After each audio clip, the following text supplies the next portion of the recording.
अस्सलाम वालेकुम। आज के इस लेक्चर में हम डिस्कस करेंगे atom with two non equivalent electrons.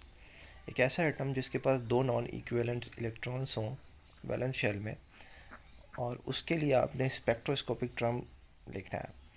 और अगर नॉन इक्विवेलेंट की बात करें तो नॉन इक्विवेलेंट का मीनिंग क्या होता है?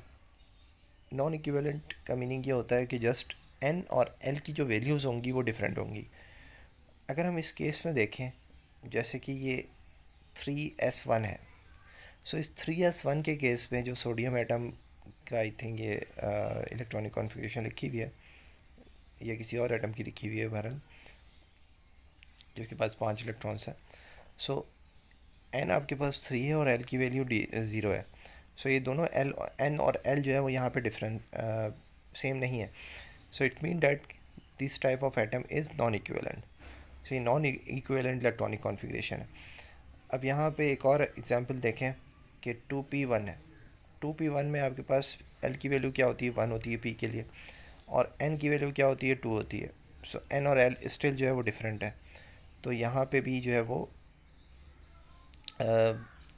ये भी नॉन इक्विवेलेंट कॉन्फ़िगरेशन है। अगर इन दोनों के दरमियान कपलिंग हो 3s1 और 2p1, तो ये इसको हम भी डिस्कस कर सकते हैं। अब हम आ जाते हैं एक SS कॉन्फ़िगरेशन लेते हैं जिसके अंदर 2s1 है और 1s1 है। इस तरह की एक कॉन्फ़िगरेशन है, और इसकी आपने स्पेक्ट्रोस्कोपिक टर्म वगैरह ये सारी चीज़ें लिखनी हैं SS कॉन्फ़िगरेशन में। So if you talk about the first electron, अब यहाँ पे भी जो है ये नॉन इक्विवेलेंट है। क्यों? क्योंकि यहाँ पे S की वैल्यू 0, L की वैल्यू क्या रहेगी? 0 रहेगी, क्योंकि S ऑर्बिटल है, उसके लिए L की वैल्यू क्या होगी? 0 होगी। और N की वैल्यू यहाँ पे आपको क्या नज़र आ रही है? 1 नज़र आ रही है और 2 नज़र आ रही है। इट्स मीन डैट कि जो S के साथ जो नंबर लिखा होता है इसको आप N की वैल्यू देते हैं, कहते हैं। सो फॉर फर्स्ट इलेक्ट्रॉन, अगर पहले इलेक्ट्रॉन के लिए बात करें, सो L की L1 0 है, S1 जो है वो आपके पास 1/2 है। और अगर सेकंड इलेक्ट्रॉन के लिए बात करें तो जो है उसका भी L2 जो है वो आपके पास 0 है, और S2 जो है 1/2 है। क्योंकि दोनों S ऑर्बिटल में एक ही एक इलेक्ट्रॉन है, इस L में भी इस S में भी। तो क्या होगा कि ये 1s है, ये 2s है, तो इसके अंदर जो भी इलेक्ट्रॉन होगा वो हाफ स्पिन में ही होगा और प्लस हाफ में ही होगा, नेगेटिव हाफ में नहीं होगा। ठीक है, तो पहला इलेक्ट्रॉन हमेशा प्लस हाफ में जाता है। Now we are going towards the possible capital L values. अगर कैपिटल L की बात करें तो कैपिटल L की वैल्यू कहाँ से कहाँ तक होती है? L+1 से लेकर L-1 तक। सो L+1 को अगर देखें तो L+1 में आप क्या करेंगे? L1 भी आपका 0 है, L2 भी 0 है, तो इन दोनों को प्लस करवा देंगे और L1 माइनस L2 निकालेंगे, तब भी 0 ही आना है। तो कैपिटल L की वैल्यू जो है वो जस्ट 0 ही आएगी।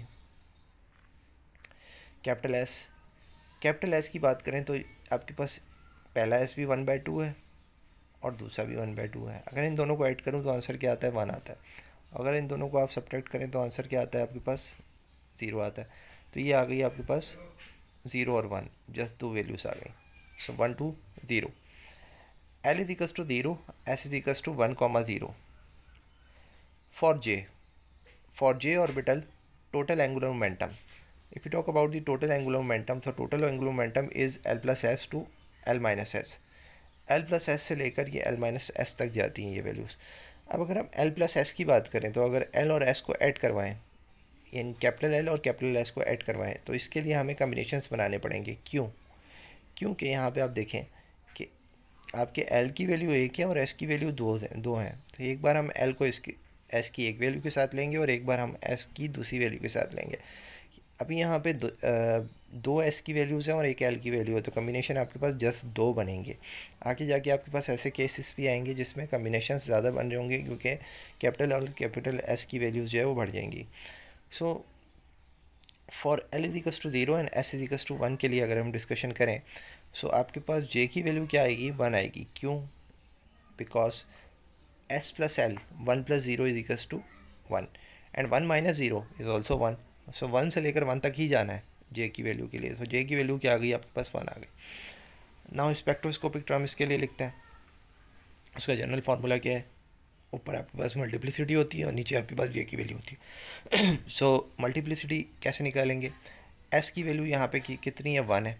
सो S को कैपिटल S को मल्टीप्लाई करवा देंगे 2 से। 2 + 1 2 × 1 + 1 इज इक्वल्स टू 3 आ जाएगा। So multiplicity is 3 and J value is 1, J की वैल्यू 1 है तो आपके पास फाइनल जो स्पेक्ट्रोस्कोपिक टर्म आ जाएगी वो आ जाएगी 3s1। अब हम दूसरा केस लेते हैं, जब आपके पास s की वैल्यू भी 0 है और l की वैल्यू भी 0 है तो j की वैल्यू क्या होगी, 0 होगी, क्योंकि दोनों को ऐड करवाएंगे, दोनों को माइनस करवाएंगे तो j जो है वो आपके पास 0 ही आना है।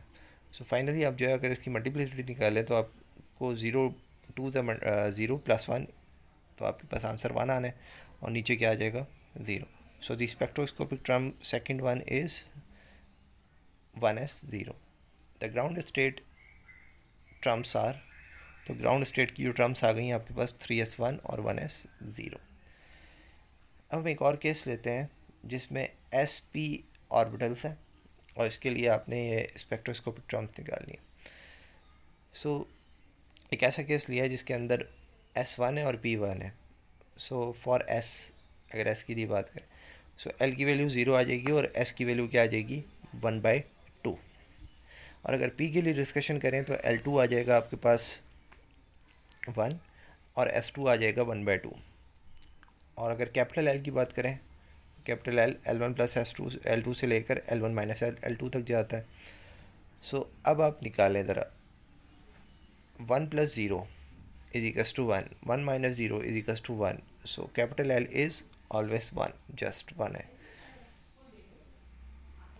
कैपिटल S की बात करते हैं, 1/2 plus 1/2 is equals to 1, 1/2 minus 1/2 is equals to 0। So ये कितनी आ गई आपके पास, 2 वैल्यूज़ आ गई।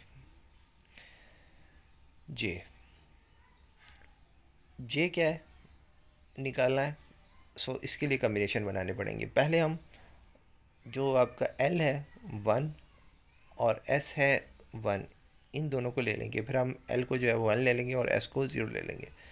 सो इसके लिए J की वैल्यू अगर आप निकालें तो J की वैल्यू ये आ रही है 210। कैसे, so 1 plus 1 is equals to 2, 1 minus 1 is equals to 0। हमारी स्टेटमेंट क्या कहती है, वो ये कहती है कि 1 प्लस 1 से लेकर 1 माइनस 1 तक जाता है, यानी कि 1 प्लस 1 2 आया है और 1 माइनस 1 0 आया है। 2 से लेकर 1 तक आपकी सारी वैल्यूज़ जे की होंगी। अब 2 से लेकर 1 तक जितनी भी बीच में नंबर्स आते हैं वो सारे आपने इसमें लिखने हैं। सो फाइनली कंक्लूजन ये है कि 2 1 0। अब यहाँ पे अगर मैं आपसे कहूँ कि आपके पास प्लस करके 4 आता है और माइनस करके 0 आता है किसी दो नंबर को, एल की वैल्यू जे की वैल्यू जो आती है, तो आंसर क्या होगा, टोटल वैल्यूज़ क्या होंगी, वो होंगी 4 3 2 एंड देन 1 एंड देन 0। ठीक है, सारी होंगी, बीच के जितने भी टर्म्स हैं सारे इन्वॉल्व होते हैं। मल्टीप्लिसिटी निकालें इसके लिए, एस की वैल्यू आपको पता चल गई 1 है, सो मल्टीप्लिसिटी आ गई 3। अब जे की वैल्यू लिखनी है। सो जे की वैल्यू के लिए एस क्या है हमारे पास, सॉरी एल क्या है 1 है। सो इट्स मीन डैट कि ऑर्बिटल कौन सा होगा, पी होगा। तो ये हमने तीनों पी लिख लिया। मल्टीप्लिसिटी टॉप पे सबकी क्या होंगी, 3 होंगी, क्योंकि वो हमने निकाली पर्टिकुलर एस की वैल्यू के लिए। अब आ जाते हैं फाइनली नीचे कैसे लिखना है। तो नीचे आपके पास पहले 2 लिखना है, क्योंकि जे की एक वैल्यू क्या है 2 है, जे की दूसरी वैल्यू क्या है 1 है, जे की तीसरी वैल्यू क्या है 0 है। ये स्टेट कौन सी आ रही है, इस स्टेट को कहते हैं हम ट्रिपलेट स्टेट। और हम इसको एक और तरीके से भी लिख सकते हैं 3p 2,1, 0। अब हमने एक और केस लिया, यानी कि एक और कम्बिनेशन लिया, इसका L की वैल्यू 1 ले ली और S की वैल्यू 0 ले ली। सो ये मल्टीप्लिसिटी निकालें इसके लिए, तो आपके पास मल्टीप्लिसिटी क्या आ जाएगी, 1 आ जाएगी। J की वैल्यू क्या है यहाँ पे, J की वैल्यू हमारे पास 1 है। कैसे, 1 plus 1 1, sorry 1 plus 0 is equals to 1 and 1 minus 0 is equals to also 1। So J की वैल्यू 1 आ रही है तो नीचे आपके पास 1 आएगा और ऑर्बिटल आपके पास P है, क्योंकि L की वैल्यू 1 है और मल्टीप्लिसिटी 1 आई है। सो 1p1 singlet state. Ground state for 2 non equivalent electrons, जो आपके पास इलेक्ट्रॉनिक कॉन्फ़िगरेशन आई है ग्राउंड स्टेट की, वो आई है 3p 2,1, 0, 1p1 for electron lie in S and p orbital. So next we will discuss about PP configuration in the next lecture.